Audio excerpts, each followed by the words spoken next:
আমরা এখানে কোনো মেজর কোনো ডিসিশন নেওয়া হয় নাই। আমরা আমাদের কাজকর্ম একটু রিফ্লেক্ট করলাম,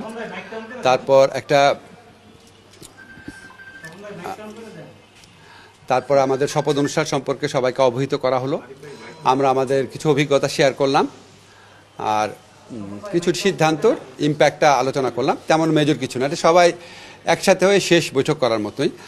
আর শপথের ব্যাপারে আপনারা নিশ্চয়ই জানেন, মঙ্গলবার দিন সকাল 10টার সময় সংসদ সদস্যদের শপথ হচ্ছে। খুব সম্ভবত যেরকম পরিস্থিতি আমি ধারণা করছি যে এটা প্রধান নির্বাচন কমিশনার করাবেন।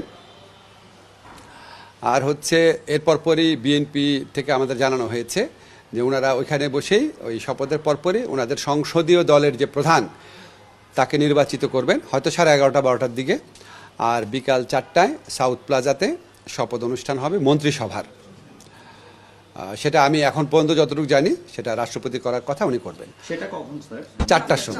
4টার সময়। আর কারা কারা আমন্ত্রিত হবে এটা আপনার কনভেনশন অনুযায়ী যাদের আমন্ত্রণ করার কথা তাদেরই করা হবে। এটা ক্যাবিনেট ডিভিশন দেখছে, আমি এটা ক্লিয়ারলি বলতে পারবো না। আমার এটা সম্পর্কে কোনো জানা নাই। আমি শুধু আজকে শুনেছি যে আমার মিটিংয়ে যেটা শুনেছি সেটা হচ্ছে এখন পর্যন্ত পররাষ্ট্র মন্ত্রণালয় যে আছে তাদের পক্ষ থেকে সার্ক কান্ট্রিগুলোর পররাষ্ট্র মন্ত্রীদের বলা হয়েছে। আর আপনি যেটা বললেন কোনো প্রধানমন্ত্রীর ব্যাপারে আমি কিছু জানি না। দক্ষিণ প্লাজা শপথ যেটা, এটা বিএনপি আপনার এই অভিপ্রায় ব্যক্ত করেছিল।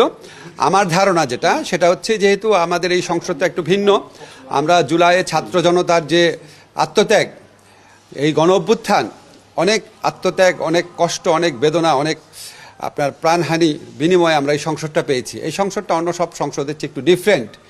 তো এইটাকে, আর তাছাড়া এই সংসদ প্রাঙ্গণে আপনার অনেকগুলো ঐতিহাসিক ঘটনা ঘটেছে। আপনারা জানেন জুলাই ঘোষণা, জুলাই সনদ, এই দুটাকে ঘিরে যে অনুষ্ঠান সেটাও সংসদেই আপনার আয়োজন করা হয়েছিল।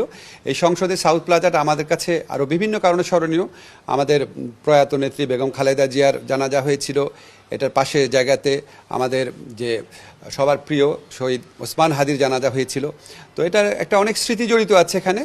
প্লাস এটা আমাদের জুলাই গণ অভ্যুত্থানের একটা বিভিন্ন যে ডকুমেন্টেশন সেটার প্রকাশের একটা জায়গা হয়ে দাঁড়িয়েছিল। তো এটা সব কিছু বিবেচনা করে ওনারা অভিপ্রায় ব্যক্ত করেছেন, আমরা সেটা অনুযায়ী আয়োজন করি।